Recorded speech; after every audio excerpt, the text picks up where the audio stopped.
Masih bersama saya Ulfaulia, kembali kami sampaikan 3 berita utama Kaltim hari ini.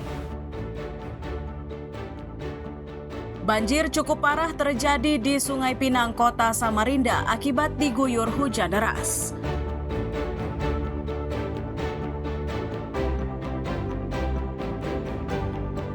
Pasca tewasnya seorang pengemudi ojol di Jakarta, kelompok ojol di Samarinda menggelar doa bersama sebagai bentuk solidaritas.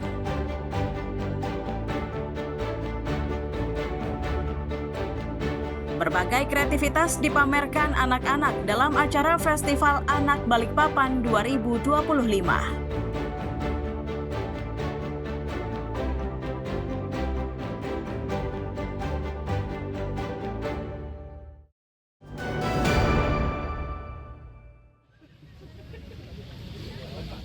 Sejumlah pengemudi ojek daring atau ojek online di Samarinda Jumat siang berkumpul di kawasan Forvo Samarinda Ulu. Itu mereka lakukan sebagai wujud kebersamaan setelah salah satu ojol di Jakarta tewas akibat dilindas mobil rantis Brimob. Tidak hanya sekadar berkumpul, mereka pun memasang pita hitam pada jaket ojek yang mereka kenakan sebagai bentuk solidaritas dan bela sungkawa. Kegiatan ini pun mereka lengkapi dengan doa bersama.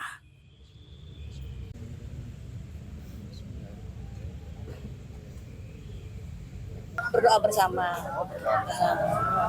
Nah ini kenapa pakai pita hitam?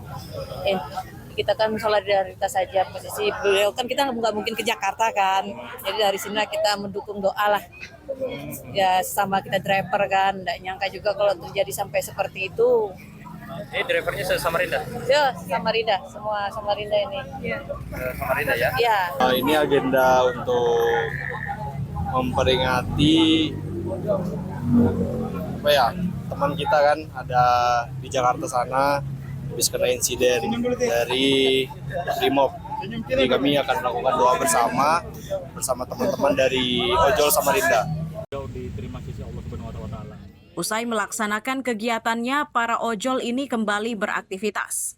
Mereka berharap kejadian di Jakarta tidak lagi berulang di daerah lain, termasuk di Kalimantan Timur. Iswanto dan Amir Hamzah melaporkan dari Samarinda.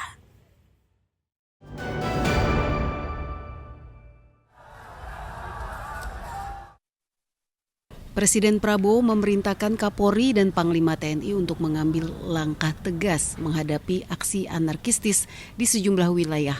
Kapolri mengatakan langkah tegas akan dilakukan sesuai dengan ketentuan undang-undang. Bapak Presiden memerintahkan kepada saya dan Panglima khusus terkait tindakan-tindakan yang bersifat anarkis.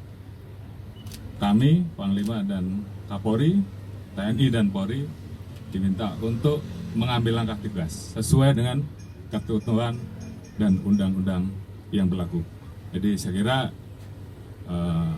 ini kami sampaikan agar masyarakat bisa menjadi lebih tenang, karena kami juga mendapatkan informasi terjadi kegelisahan di masyarakat, terjadi ketakutan, dan kami TNI Polri akan segera mengambil langkah di lapangan untuk segera memulihkan situasi keamanan. Pernyataan Kapolri pun didukung Panglima TNI Jenderal Agus Subianto yang meminta masyarakat tidak mudah terprovokasi dengan aksi yang tengah terjadi di sejumlah daerah. Saya menghimbau kepada seluruh masyarakat untuk sama-sama menciptakan rasa aman dan damai di semua wilayah Indonesia. Jangan mudah terprovokasi oleh ajakan-ajakan yang tidak bertanggung jawab, yang nantinya akan merugikan kita sendiri dan masyarakat.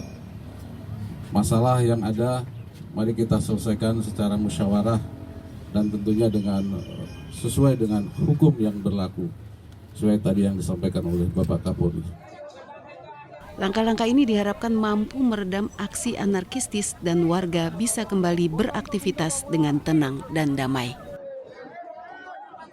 Tim Liputan melaporkan.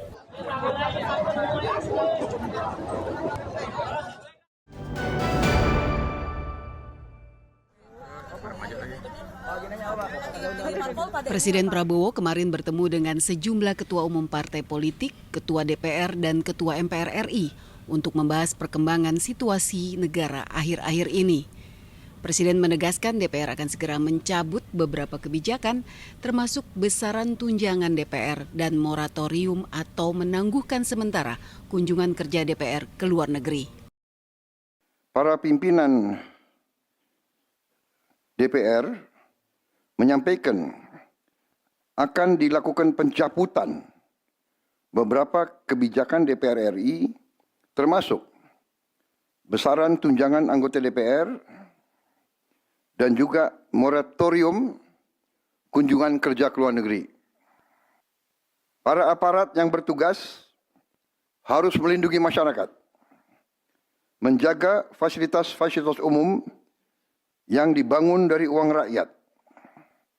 Aparat yang bertugas juga harus menegakkan hukum apabila ada pelanggaran-pelanggaran yang mengancam kehidupan masyarakat luas. Presiden mengingatkan agar masyarakat selalu waspada terhadap campur tangan kelompok-kelompok yang tidak ingin Indonesia sejahtera. Presiden juga memastikan jika aspirasi disampaikan secara damai, maka akan didengar, dicatat, dan ditindaklanjuti. Tim Liputan melaporkan.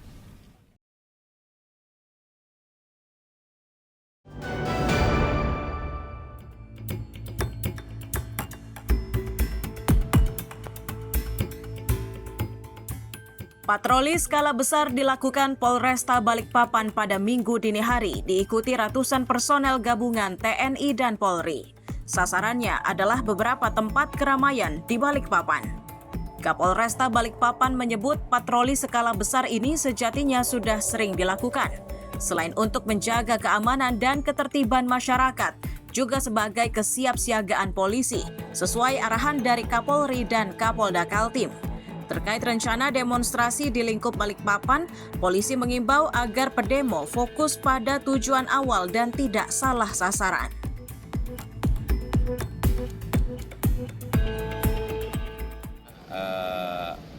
Perintah Pak Kapolri, Pak Kapolda memang itu, ya, kita diperintahkan untuk siaga 1 mulai saat ini untuk melihat perkembangan situasi. Sejauh ini seperti apa?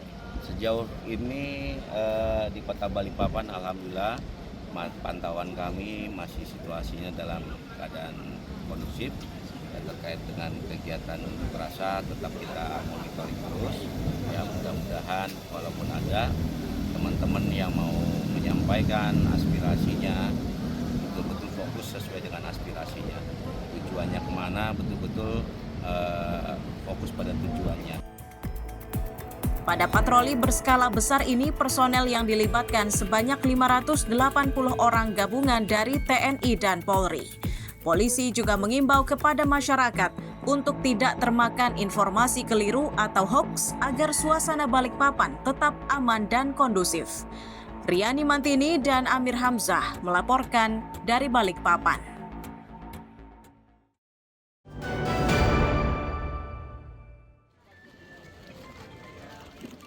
Satu demi satu para pengemudi ojek online atau ojol di Samarinda mendapatkan 1 paket beras murah dari Polresta Samarinda. Lokasi pembagiannya di Stadion Kadri Uning, Sempaja, Sabtu siang. Kapolresta Samarinda menyatakan gerakan pangan murah ini sejatinya digelar hampir setiap hari. Namun untuk kali ini mereka menyasar kepada para pengemudi ojek daring. Kegiatan ini pun digelar sebagai bentuk bela sungkawa atas meninggalnya Afan Kurniawan, ojol yang meninggal saat terjadi aksi demonstrasi di Jakarta. Sebagai wujud rasa kebersamaan, sebagai wujud rasa empati kami dari Polresta Samarinda, makanya kami laksanakan kegiatan hari ini, yaitu gerakan pangan murah dengan sasaran dari teman-teman yang ada di ojek online di kawasan Kota Samarinda ini. Kemudian juga sebagai salah satu bentuk rasa prihatin kita, rasa belasungkawa kita terhadap kejadian yang terjadi di Jakarta 2 hari yang lalu, di mana ada salah satu rekan kita, teman kita yang dari komunitas ojek online yang meninggal dunia. Pengemudi ojol mengaku senang dengan bantuan dari Polresta Samarinda karena sulitnya mencari penumpang di lapangan. Bantuan beras sangat membantu meringankan beban di tengah sulitnya perekonomian saat ini. Selain itu, para ojol juga prihatin dan berbelasungkawa atas meninggalnya rekan mereka saat aksi demo di Jakarta. Bagus sih, membantu. Ibu sendiri dari komunitas mana, Bu? Dari GMC. GMC ya. Ini Grab ya? Apa? Grab. Grab ya. Oke. Selama ini gimana untuk cari penghasilan di luar seperti apa, Bu? Alhamdulillah kalau untuk ibu rumah tangga ya dari Grab ini membantu karena pekerjaan yang apa ya fleksibel gitu, Fleksibel, bisa Bu, ya. mengurus rumah tangga, ngurusin anak juga bisa bekerja. Nah, dengan bantuan ini seperti apa, Bu? Apakah membantu sekali atau? Membantu sekali. Membantu sekali ya. Terima kasih untuk pihak Polres Samarinda, Bu ya. Ojol yang ada di kota Samarinda mendapatkan 5 kg beras dari Pakar Lurah. Membantu nggak Pak ini Pak? Membantu nggak ini Pak? Sangat membantu. Ya sangat lah ya. Artinya bukan membantu secara keseluruhan, tapi paling tidak kan ada manfaatnya untuk kita. Ya. Pak, selama ini gimana di lapangan, Pak? Ada kesulitan cari rezeki atau ada apa penumpang gimana, Pak? Ya memang lah. Kita kan pekerja ini, pekerja apa namanya lapangan. Ya. Mesti ada kondisi seperti itu mesti ada lah. Pasti ada. Kan? Pasti ada. Kegiatan tersebut ditutup dengan salat gaib untuk almarhum Afan Kurniawan. Pihak ojol maupun polisi berharap kejadian serupa tidak lagi terulang. Iswanto dan Amir Hamzah melaporkan dari Samarinda.